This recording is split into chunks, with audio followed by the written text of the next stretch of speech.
Chancellor, Uma University, Dr. Bas Gulet, the Diplomatic Corps, the University Council, the University Senate, Board of Trustees, the Vice Chancellor, the University Management Board, representatives of the Ministry of Education, representatives from the Commission for University Education, the sponsor direct aid, the graduating class of 2022, parents, guardians, faculty, students, staff, alumni present, members of the press, distinguished guests, ladies and gentlemen, assalamu alaikum.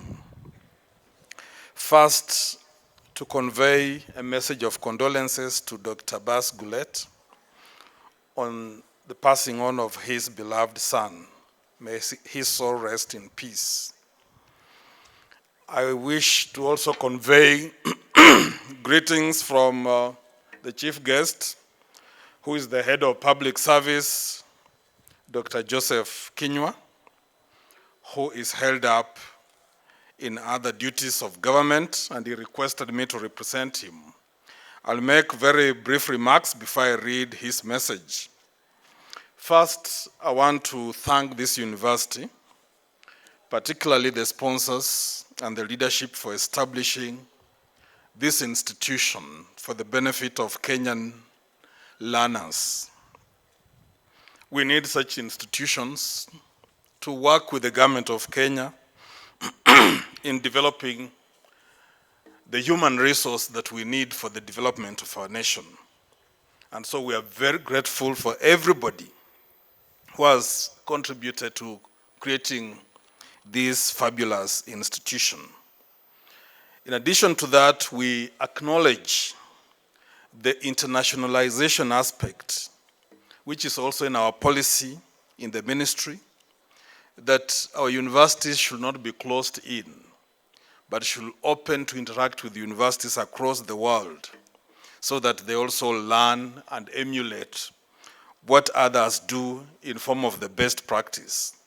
And I'm so delighted that you are partnering with universities in Canada, in Malaysia, and other countries so that our students have a wide sense of understanding of issues and they learn from across the whole world so that they acclimatize and be open-minded to fit in the whole world. I also want to thank the sponsors and trustees for making it sustainable for this university to keep growing. The university has a strong culture of focus, integrity of thoughts, and of actions. And I want to believe that graduates from this university will have this as part of their culture, part of their character, part of their engagement with humanity, so that they are more positively impactful as they serve humanity. I want to appreciate that the message I want to read from the head of public service is a life-guiding message from a distinguished public servant who has served with distinction. And here again, we have the Chancellor who has served humanity with distinction.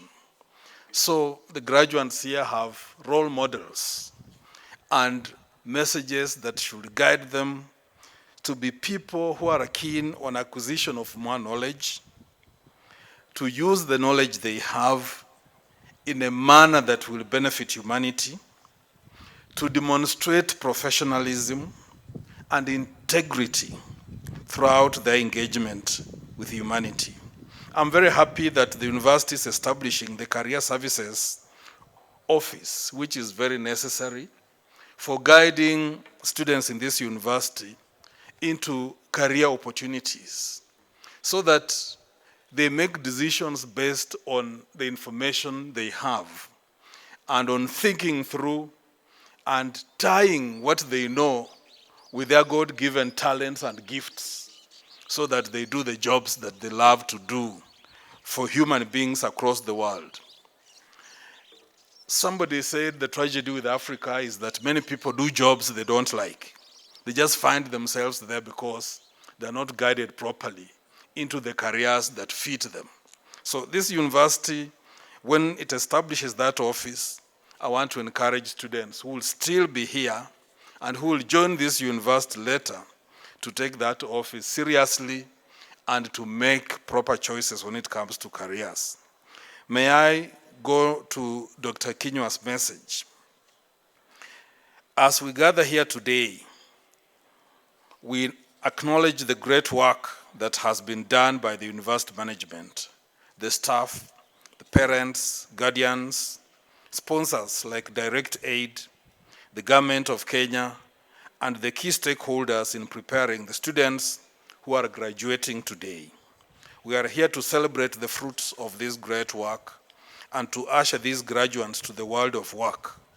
We are confident that the graduates have acquired necessary knowledge and skills that will give them a competitive advantage as they participate in nation building and service to the community with honor.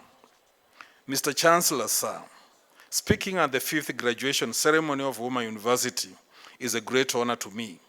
Being the first Islamic faith-based university to be chartered in Kenya, I'm particularly impressed to note the progress made since 2019.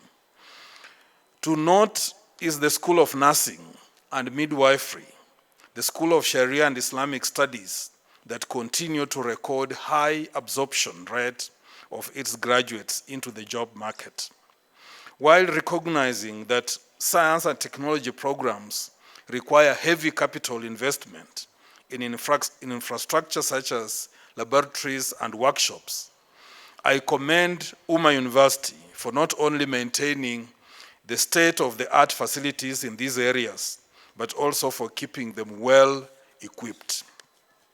Mr. Chancellor, sir, more importantly, I take note that Uma University has chosen to give back to society by offering partial scholarships ranging from 80% to 20%, as well as interest-free 100% loans under the Uma University Student Support Program.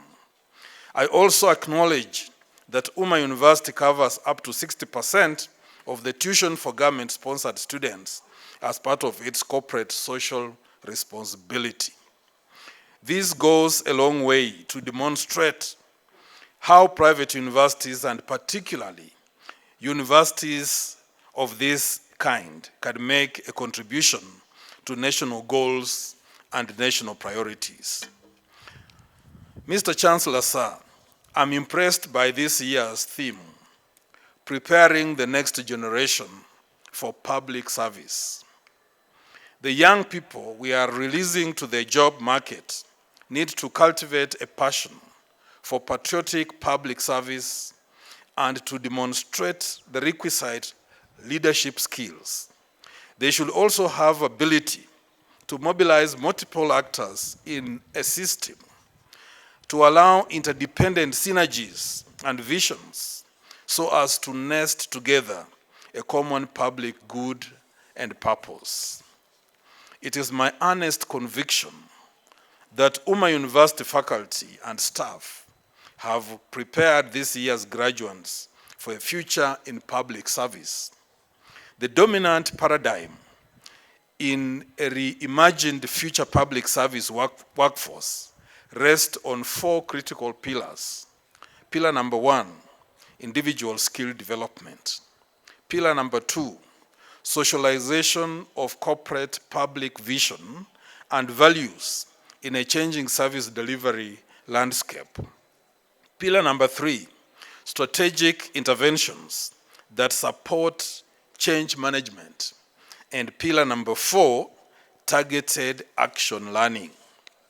Distinguished ladies and gentlemen, evidence from the present trends and future challenges indicates that in the coming years, the public sector leaders and managers will need to dramatically develop their capabilities in empathy, in emotional intelligence, in ethics, and efficiency if they are to keep ahead of the demands of the future. The new generation demands of public service will require the next cadre of civil servants to be purposed and reimagined in the aforementioned civic virtues so as to enable them to meet the dynamic needs of the 21st century, as well as to heighten their compassion and deepen their empathy. In a climate of increasingly scarce public resources, emerging public servants need to commit to uphold and exhibit the highest standards of responsiveness and productivity at the lowest cost to the taxpayer. To the graduating class of 2022, I urge you to remain true to your calling as you step out to the world of work. Remember the many sacrifices that your parents, your guardians, and sponsors have made for you to get where you are today. It's not a mean feat.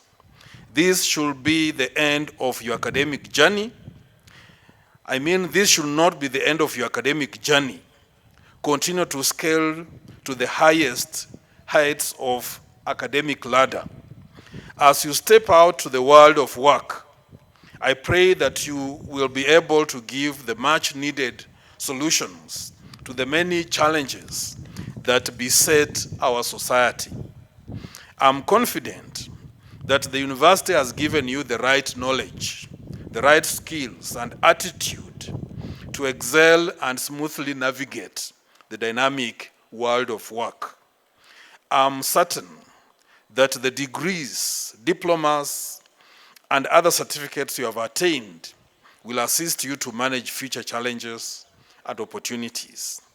Kenya's resilience depends upon the leadership you exercise as new graduates, where you will seek employment or render your expert services on the decisions and actions that strengthen your collective capabilities to respond and to adapt to the emerging future challenges of our communities. As you embark on the next journey of your professional growth, you will be confronted with uncertainties, crises, and multiple disruptive challenges that will demand an urgent need of the ideas for resilience so that you are able to overcome and bounce back more effectively. And that's why Sir Winston Churchill,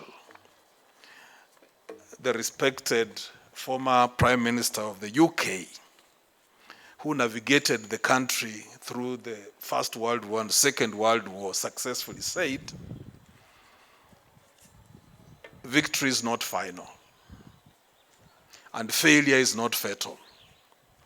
It is your capacity to latch on, to continue, to struggle on, that counts.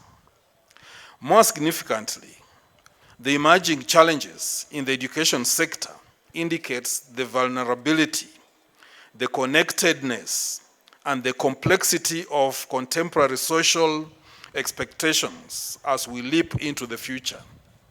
In essence, we must learn to be more resilient in the face of the unknown and the unpredictable future. We therefore implore you to better anticipate likely risks and develop new, innovative ways of reducing the harmful effects of future shocks and be more proactive in the extensive array of challenges by pulling communities together and by being more tolerant, more inclusive, and more adaptive for greater positive impact to lives. Ladies and gentlemen, the threat of global terror, facilitated by pervasive and intrusive technology, requires us to prepare the next generation of learners in our emerging learning institutions to be more agile, more focused, and committed to peaceful coexistence between people. As teachers, nurses, or other graduating cohorts of the class of 2022, you must strive to create new things now so as to cope with the intense technology-driven challenges of the future.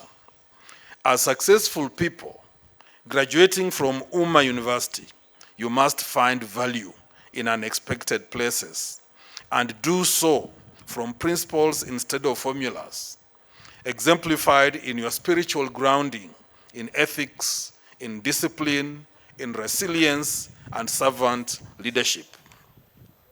I would like to assure you that the government of Kenya will continue investing in education as a strategy to realize blueprints such as the Kenya Vision 2030, the Sustainable Development Goals, and the AU Agenda 2063 on the Africa we want.